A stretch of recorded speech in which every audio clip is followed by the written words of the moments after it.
Maganap ay nakahanap po ng isang veteranong center ang Golden State Warriors kay Al Horford ay hindi rin po ito nila nagagamit ng lubusan sa regular season.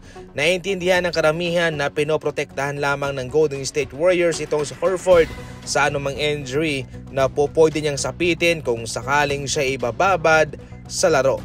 Sa laban kontra versus Portland Trail Blazers mga idol ay in-underestimate mismo ng Golden State ang kalakasan nito at nag-small ball lineup sila despite na available si Al Horford, Post, and Jackson Davis. Si Draymond Green ang kanilang ginamit mga idol sa labang ito.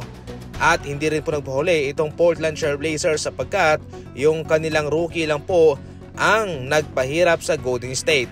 Kasabay nito sa kanyang pagpapaulan ng maraming tres laban sa kanila.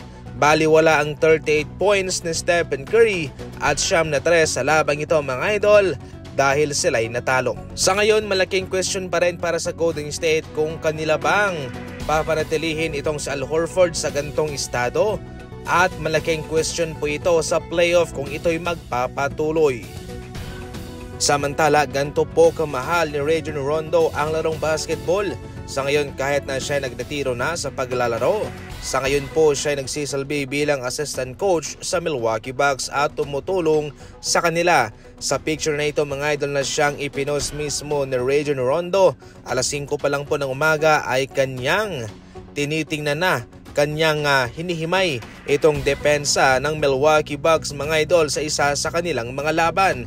Desidido itong si Rajon Rondo na matulungan itong Milwaukee Bucks sa kanyang kakayahan na maipanalo ang kanilang mga laban.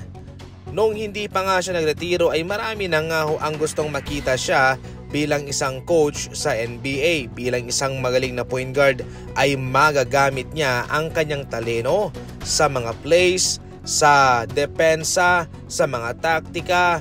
Considering na naging phenomenal itong kanyang laruan noon nung siya nasa Boston Celtics.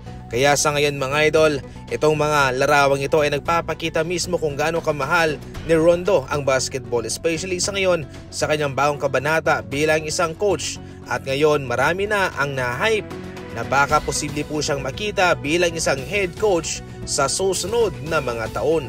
Kahapon lamang po mga idol ay binalita ang pagsibak ng Los Angeles Lakers sa pagsibak sa magkapatid na Jeanie Buss. Ang mga ito ay in charge nga ho sa mga scouting at sila po ang promotor sa pagkuha kay Reeves, Alex Caruso at sa iba pang mga role player ng Los Angeles Lakers. Pero ngayon po ay pinili mismo ng Lakers under kay Mark Walter management na magbago na ng landas. Magaling sila, walang question doon. Pero sa ngayon layunin po ng bagong management na baguhin na at syempre akma sa kanilang pamamalakad ang mga bagay-bagay sa Los Angeles Lakers. Sa ngayon safe pa naman si Jeanie Buss mga idol.